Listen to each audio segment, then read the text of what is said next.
Nenek ini menyembelih cucunya menjadi 79 bagian untuk dimasak menjadi gulai. Kisah memilukan dari seorang anak kecil yang harus rela impian dan hidupnya direnggut oleh neneknya sendiri. Terjadi pada tahun 1992 dan telah menjadi salah satu urban legend bagi sebagian besar warga Probolinggo dan sekitarnya. Inilah kisah Mbah Jiwo. Chapter awal. Tidak banyak yang diketahui tentang latar belakang karakter dalam kisah ini. Sujiwo, yang biasa dipanggil Mbah Jiwo, hanya seorang nenek tua di desa Kandang Jati, Kulon, Probolinggo, Jawa Timur, yang masih memiliki hubungan kerabat dengan korbannya yang juga merupakan cucunya sendiri. 20 tahun yang lalu sebelum kejadian mengerikan itu terjadi, Mbah Jiwo adalah orang yang normal dengan kehidupan biasa yang dijalaninya sehari-hari. Tapi suatu ketika kakak tersayangnya meninggal dunia dan itu menjadi pukulan berat baginya. Dia menjadi orang yang berbeda dari sebelumnya. Orang-orang mengatakan bahwa dia mengidap kelainan jiwa karena tidak jarang dia akan mengganggu orang yang lewat depan rumahnya dengan menghadang, meneriaki atau bahkan memukul mereka. Dan karena ulahnya yang mengganggu orang-orang itu, Mbah Jiwo juga pernah dimasukkan ke dalam bak mandi oleh penduduk. Sampai suatu ketika, dia bukan cuma akan meneriaki atau memukul orang yang lewat depan rumahnya, tapi dia juga akan membunuh, menyembelih, bahkan berencana memasak cucunya sendiri, yaitu Farida, menjadi gulai. Faridatul atau Farida adalah anak kecil berusia 5 tahun dari pasangan Herianto dan Eni Diningsi.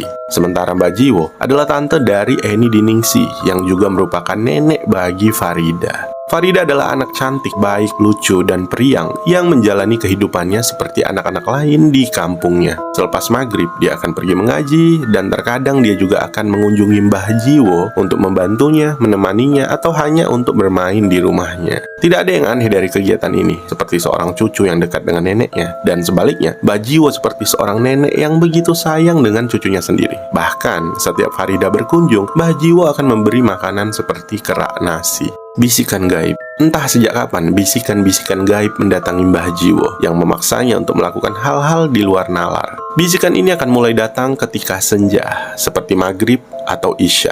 Dan sesekali dia bisa mengabaikannya, tapi entah kenapa untuk kali ini dia akan menuruti bisikan tersebut. Pada suatu ketika, bisikan gaib ini datang lagi pada waktu maghrib yang memaksanya untuk memakan daging manusia. Tapi syukurnya Mbah Jiwo bisa mengabaikan bisikan tersebut. Namun ketika Farida datang melewati rumahnya setelah waktu isya, bisikan itu kembali datang dan menyuruhnya untuk memakan cucunya tersebut. Mbah Jiwo membuka pintu dan memanggil Farida untuk mampir sebentar ke rumahnya. Dan seperti biasa, tanpa curiga Farida datang kepadanya untuk bermain atau sekedar berbincang dengan Mbah Jiwo. Hingga pada suatu momen, Mbah Jiwo meminta Farida untuk berbaring telentang di lantai rumahnya yang masih beralaskan tanah, dan kemudian menusuk leher cucunya tersebut dengan pisau hingga bercucuran darah. Farida yang merasa terkejut, sakit, dan lemas pun bertanya, "Kenapa Mbah melakukan ini padaku?" Tapi Mbah Jiwo terlihat sangat bersemangat dan mulai menggendong Farida serta berkeliling di dalam rumahnya tersebut. Mbah Jiwo seperti tuan rumah yang sedang mengadakan pesta. Dia terlihat bahagia dengan alunan musik dangdut yang dari tadi memang terdengar dari radio butut miliknya.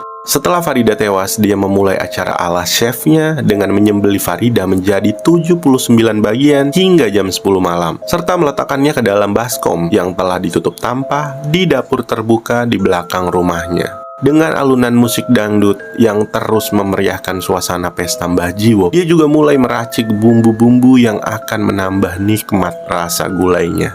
Pencarian. Sementara itu, orang tua Farida mulai cemas. Farida belum juga pulang ke rumah hingga tengah malam, karena biasanya Farida akan langsung pulang selepas mengaji pada jam 8 malam. Dari situ, orang tuanya mulai bertanya kepada tetangga apakah mereka melihat Farida. Tapi sebagian besar dari mereka tidak melihatnya dan memutuskan untuk membantu pasangan tersebut untuk mencari Farida. Teriakan-teriakan memanggil nama Farida pun terdengar sejak tengah malam. Bahkan Pak Ruat, yaitu kepala desa, juga ikut membantu mencari untuk menemukan Farida. Pencarian itu terus berlanjut, bahkan hingga 6 jam ke depan, Farida belum juga ditemukan. Mereka menyusuri setiap sudut desa, sungai, atau tempat-tempat lain yang biasa menjadi jalur pergi dan pulangnya Farida. Area rumah Mbah Jiwo juga menjadi salah satu tempat yang mereka periksa. Hingga suatu ketika, Pak Ruat yang sedang memeriksa area tersebut tanpa sengaja menyenggol baskom yang tertutup tampah dan terkejut dengan kemunculan tangan kecil yang mencuat dari baskom tersebut. Pak Ruat yang kaget juga semakin curiga karena menemukan adanya sepasang sendal milik anak kecil yang berada di dekat tungku pemasakan Mbah Jiwo.